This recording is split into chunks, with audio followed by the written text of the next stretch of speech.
To celebrate the 10th anniversary of Jurassic World, I have a drink inspired by the Indominus Rex. Like the creature, this drink has so many ingredients, some for flavor, some for color, and of course more alcohol than is necessary, giving this potent concoction more teeth. For this one, you'll need a cucumber vodka, gin, white or silver rum, lime juice, cream of coconut, blackberry seltzer, and I don't normally advertise specific brands, but Hypnotic has a certain flavor and color that this drink needs.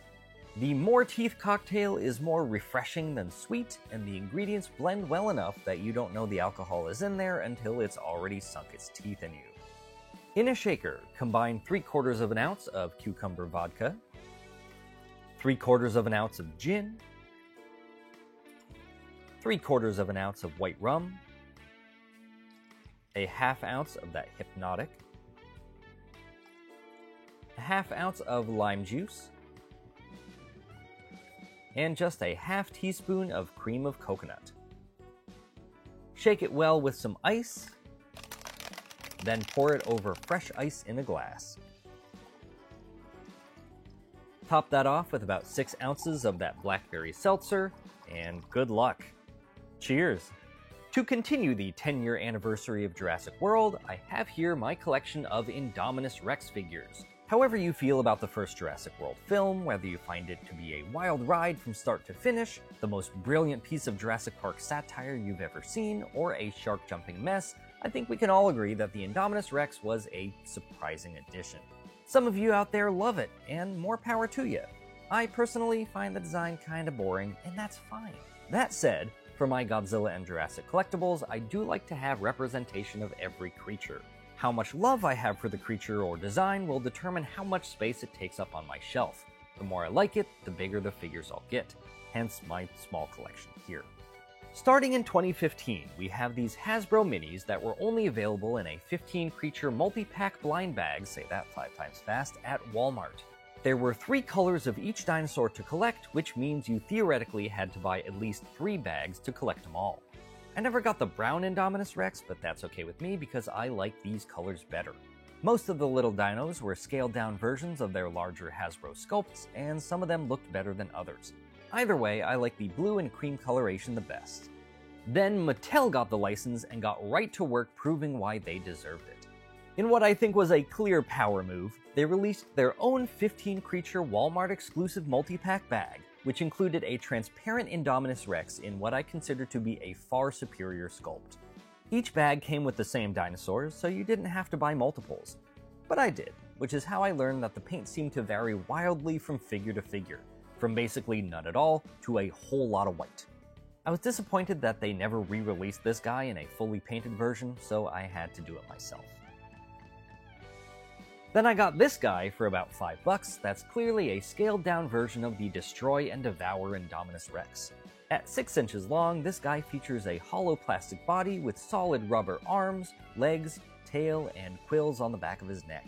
This guy features articulated arms, legs, and tail. While this guy has a certain charm to him, I very much dislike how short that tail is. On the other hand, this Takara Tomy one from their Ania line has much better proportions all around, especially that tail length. What disappoints me about this one is that mine can't stand. It's possible that if I bend the legs the right way, it'll work out just fine, but currently there's no position right now that works. The body is just way too front heavy and the tail can't balance it out. So there's something to be said for those giant Mattel feet. Either way, the mouth opens, the legs rotate at the hips, and the tail has a few joints in there. Another one that struggles with balance is the Captives minifigure. The tail has to be at just the right angle, and since most of these figures get squished in their eggs, odds are you might get one with some bent legs, and at that point it's game over. The distribution for these Captives, at least in my area, has been crazy. Some I see a ton of, like the Camp Cretaceous wave, and some I've never seen, like the Epic Evolution ones, which I'm not sure they even made it to the US. On the upside, I was lucky enough to get one of the rare color change Indominus figures, and I think this is my favorite color scheme out of every Indominus figure I've seen. Plus, when you heat it up, it does become translucent, and you know I love that too. Finally, we have the most ubiquitous Indominus Rex out there, the blind box version. You might be going, wow, he must really love this one to have so many of them, but that's not the case. While this guy's tail isn't as bad as some of Mattel's other short skinny rat tails, it's not my favorite. Initially, I was like, I'm gonna collect a bunch of them and only keep my favorite, and then they kept releasing them and then re-releasing them, and I just stopped at these and never got around to sorting them out. I don't remember the order in which they were released, but I have the transparent one with silver dry brushing, the transparent one with eyes and silver spray, the pearlescent one, the whiter pearlescent one, and the off-white one. They all feature the same sculpt and the same jaw articulation. Which one is my favorite? Maybe the pearlescent one? I like the sprayed translucent one, but I don't like that I can see the jaw joint, and maybe I'm just being too picky here. Speaking of transparency, I gotta be honest here and say that I did have the original Hasbro Indominus with the gyrosphere, the Basher and Biter version, and Mattel's Destroy and Devour, but I ended up selling off all three. Not my favorites, and too big for my shelves. Now if a Hammond Collection version comes along, I would consider it. Otherwise, more for you. Good luck on your hunt for whichever Indominus you hope to find. Thanks for watching, and remember to please drink responsibly, especially if you're having a drink as potent as this.